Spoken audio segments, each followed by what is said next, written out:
Hey guys, it's Matt Wenning at winningstrength.com, and today we're going to talk about the 4 dumbest things you can say to a real strength athlete. And trust me, we get this on Instagram, Facebook, and all of our social media constantly, and you think people would learn, but they don't. So let's get to them. Lately I've been living like I can't take a loss. They ain't wanna help me, that's what made me a boss. You can't kill my confidence, I think I'm the man. We don't give a f, that's what they don't understand. I'm back again like flu season, I broke records while loose leafing. I'm coming down my roof, leaving, don't give a f, I don't care. Did the by my lonesome, no wonder now I'm on one. No shortcuts on that long run, all I really want is my share. Well, there are probably a lot of things that you could say that would be really stupid to say a Brian Shaw or, an Eddie Cohen or something of that nature, right? But I think I have 4 laid out that are pretty good, and I think we could all agree. The first one, I think, is probably one of the biggest ones that we hear all the time, or people do all the time, which is lie about your strength, right? I don't know how many times we've held a bench press seminar or a powerlifting clinic or whatever, and a guy will tell you, hey, I can squat 500, blah, blah, blah. I know from experience, dude. You know what I mean? No, you don't. Well, not me personally, but a guy I know. Him and her got it on. Woo-wee! No, they didn't. No, they didn't.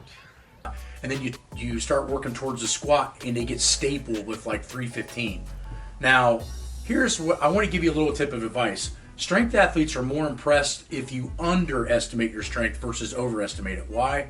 Because even if it's a 400 or 500 pound squat to a real strength athlete, they're not impressed with that anyway. So you might as well say you squat 315 if you squat 315, especially in a clinic where you're going to get tested and people are going to see it. So I learned that really fast. My first time I was with Louis Simmons or at Westside Barbell, I came in and I had bench press 495 as a teenager. So 5 plates on each side. And George Halbert come up to me and asked me how much I benched. And I told him 455 because I didn't know if I had 500 that day. And guess what they did? They took me up to 455 to see if I was a fucking liar. And I smoked it. And then I ended up benching, I think, 505 that day. The point is, though, is that I made them more impressed that I underestimated my strength. So if you ever go around really strong people and you think you're going to impress them with a slightly above average lift, but you're lying about it anyway, you're actually going to look like a big fucking doofus. B, lie about your lifestyle. Saying you're eating clean with a 45-inch waist, right? We get this all the time. Hey, I've been following your diet and I haven't lost any weight. First of all, you're full of shit.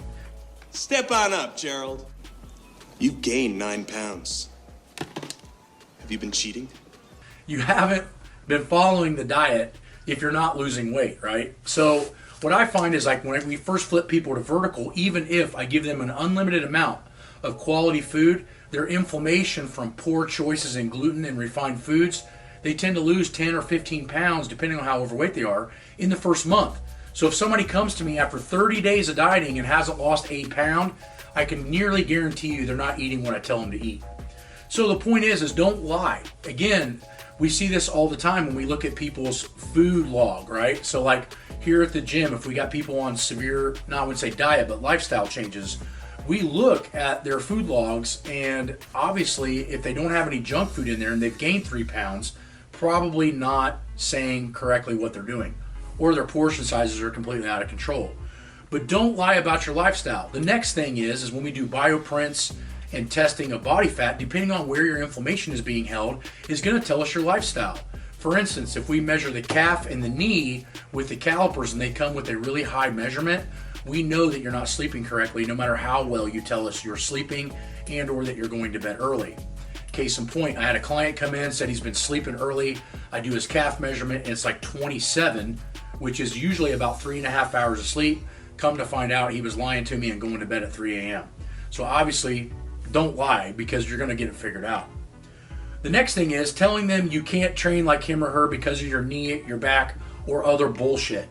Now, the big thing is that I do not have a sweet spot for this, because anybody that knows me knows that I got demolished by a car at 6 years old. In the first 1.5 years of me training, my knees, my back, and my shoulders were completely pissed based on the fact that I was moving in a larger range of motion than my joints was allowing at the time because I was in casts.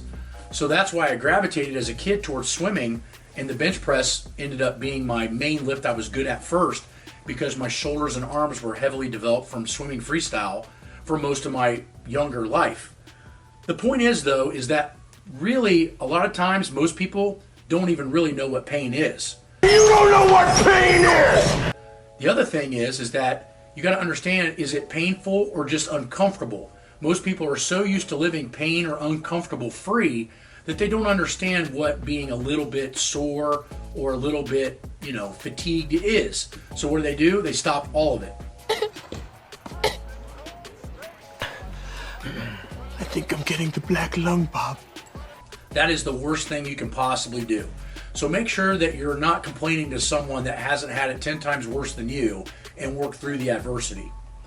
The last big thing is that we hear all the time from drug-free athletes is you can't train that hard because you're not taking drugs. Well, let me give you a case in point.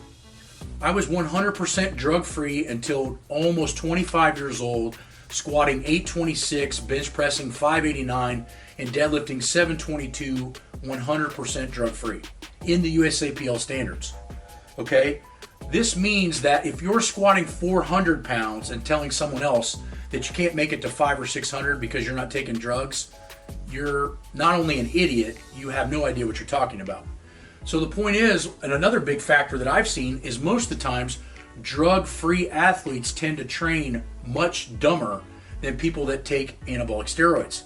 Now, this is not always the case, but I used to talk with this to Louis Simmons all the time. He would get people stopping by the USAPL and drug-free lifters and say, well, I can't squat with Matt or Chuck or any of these guys because I don't take a bunch of drugs. That wasn't the case at all. They just weren't strong enough and hadn't been doing it long enough. Most people that show up after 2 to 3 years of training are, if they've been doing it correctly and another person's been training correctly for 20 years, there is no way somebody at 3 years capacity is going to compete with somebody 20 years. But the easy route is to blame it on drugs versus time, intensity, and dedication. So make sure when you're talking to people and complaining that you can't train hard enough because you're not taking drugs, make sure you're sleeping 10 hours a day, make sure your diet's perfect, make sure your stress levels are low, and make sure your training is optimal before you use that as an excuse. So I hope this helps a little bit. It's obviously slightly a venting episode on YouTube today, but we're trying to help you guys understand that train smarter and make sure all your variables are accounted for before you say some dumb shit to a real strength athlete. Talk to you guys later. Lately I've been living like I can't take a loss. They ain't wanna help me, that's what made me a boss.